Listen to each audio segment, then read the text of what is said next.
Jesus of Nazareth was a master teacher, and some of his most well-known teachings are told in short stories called parables. Yeah, like the kingdom of heaven is like a merchant who was looking for pearls. And when he found the ultimate pearl, he sold everything so that he could buy it. Must have been some pretty amazing pearl. Or the kingdom of God is like a tiny mustard seed that a farmer planted in his garden. It grew and became a huge tree, and birds came to perch in its branches. And that's a beautiful image, but what does it mean? Exactly. Jesus didn't tell parables to make everything clear. Rather, he wanted to provoke the imagination and invite people to see what God is doing in the world from a new perspective. So let's talk about how to read the parables of Jesus. Now, there's many great teachers that throughout history have used stories to teach students about morality, religion, philosophy. But Jesus didn't use his parables to teach abstract religious or moral ideals. He said that his parables were about himself and his mission. His mission, which was to announce that the kingdom of God was arriving on earth as it is in heaven. Right. So in Jesus' day, the Israelites were ruled by the Roman Empire. But their scriptures promised that one day their God would come to rule his people as king. And so many Israelites wanted to revolt against Rome and fight for their freedom. And this is what some people thought of as the kingdom of God. Exactly. But Jesus was a poor, traveling prophet, healing the sick, inviting people to follow him. And he said that this was the arrival of God's kingdom. And that didn't fit people's expectations. Right. And so Jesus used some parables to help people imagine that his small movement was the arrival of God's kingdom. Oh yeah, like the parable that the kingdom of God is yeast hidden in a lump of dough.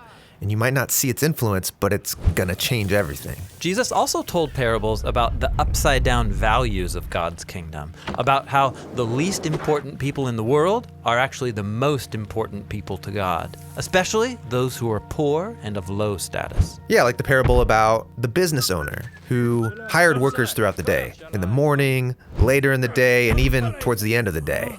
And when it was time to pay everyone, he paid them all the same wage. Right, Jesus is showing how money and status are irrelevant to God, who offers his generous mercy to everybody. Now, not all of the parables have happy endings. Some are really intense. Yes, Jesus stood in the tradition of Israel's prophets, who also told parables to criticize Israel's leaders because they mistook their kingdom for God's. So Jesus warned the leaders of his day. If they don't accept his offer of God's kingdom, they're headed for destruction.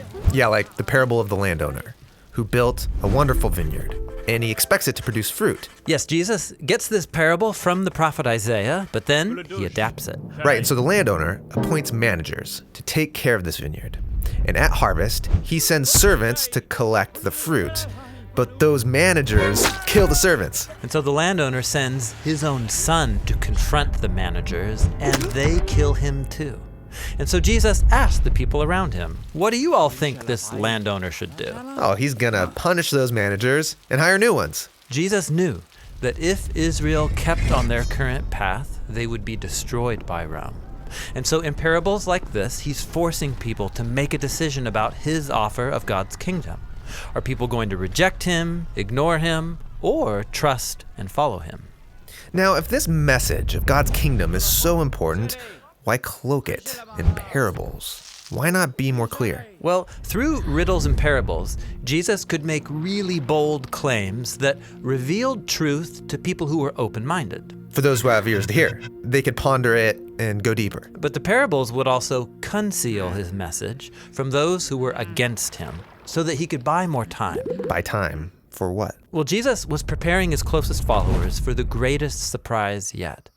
Jesus claimed that Israel's God was coming to rule over his people not through coercion or violent force, but through self-giving love, as he was going to die for their sins. But his death wasn't the end. Right. He said that his death would be like a tiny seed buried in the ground. But then it would grow and produce a crop with many seeds.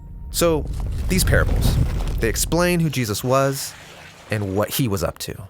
And the gospel authors have preserved these parables so that now every generation of Jesus' followers can read and ponder them. And imagine how God's kingdom is still at work even today. Right. These ancient parables are still full of new surprises and challenges.